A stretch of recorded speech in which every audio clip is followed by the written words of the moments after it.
Some of you may have been there. We ran a whole series of conferences and seminars and discussions.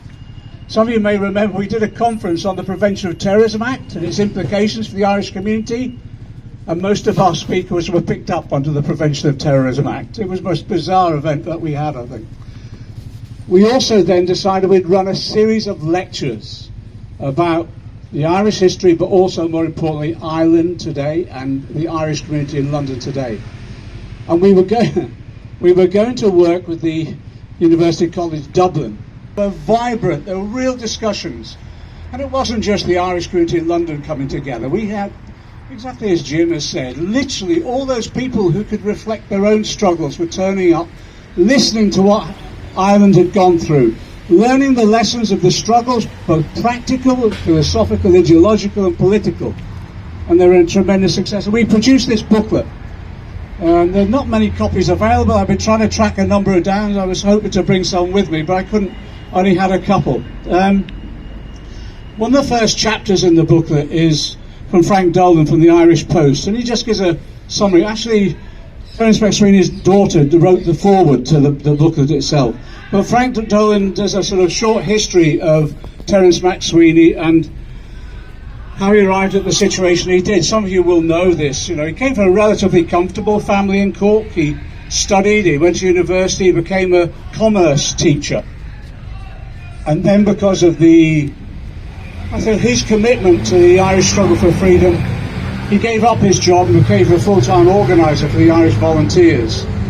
And at one point he was arrested for doing a speech, and it was arrested on the basis it was seditious.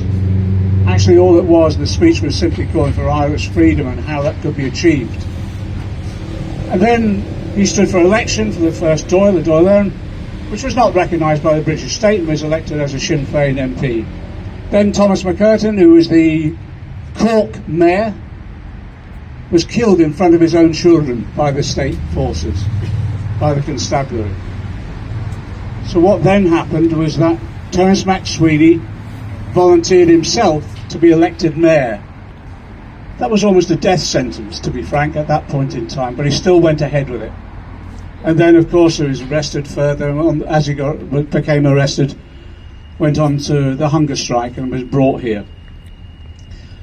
When we discuss this in the various commemorations, sometimes we need to ensure that we explain why the hunger strike has been used throughout our history as Irish people. And it's exactly as Pat said, really, the first step is it is used because it's showing to the world, exposing to the world an injustice. And that's what it did. It exposed to the world what British imperialism meant with regard to Ireland. But the second reason for it is that when you're up against overwhelming force, you have to use moral force.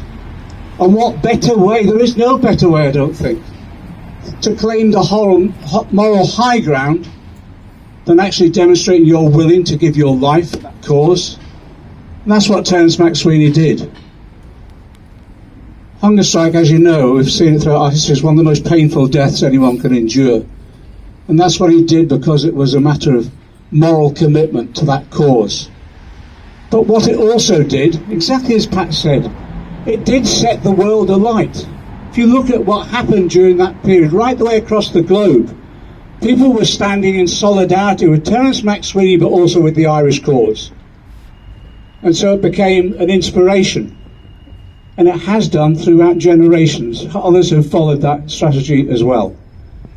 It inspired people to recognise that Irish men and women were willing to give their lives for this cause, even though they knew that the overwhelming physical force of Britain was against them. I think for generations now what we've seen is others come forward in different ways, make their own sacrifices. But we're now on the edge, I think within a matter of years now, we're now on the edge of that dream of a united Ireland. And that's what we need to work for now in the elections that will be coming in this next few weeks. In addition, as that goes on, we've got to continue the argument and the campaigning here. And one way of doing that is making sure we bring the Irish community together, to remember their history, to learn the lessons of the history, and also to provide them for the future. But it has to be on principles. And the issue about Terence MacSwiney was that his earliest interventions were cultural interventions, as a writer, as a dramatist.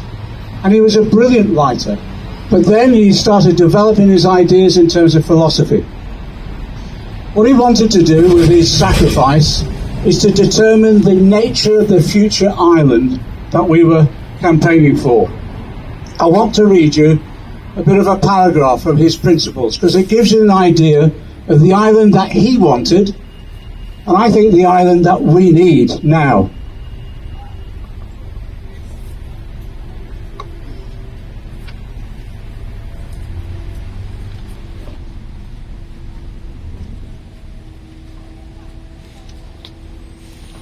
It's a slightly long paragraph, but bear with me.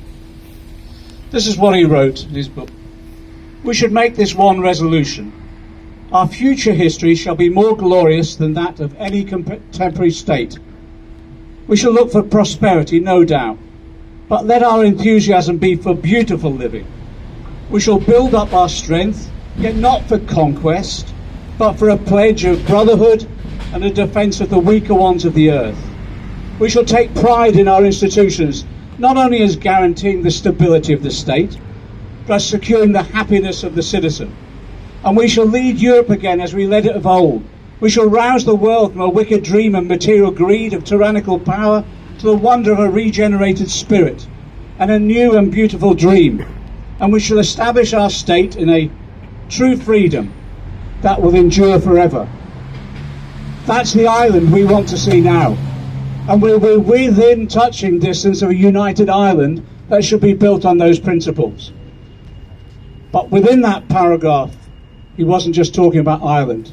He was talking about the role that can be played in ensuring others have that freedom, others have that security, others have the ability to pursue their dreams as well.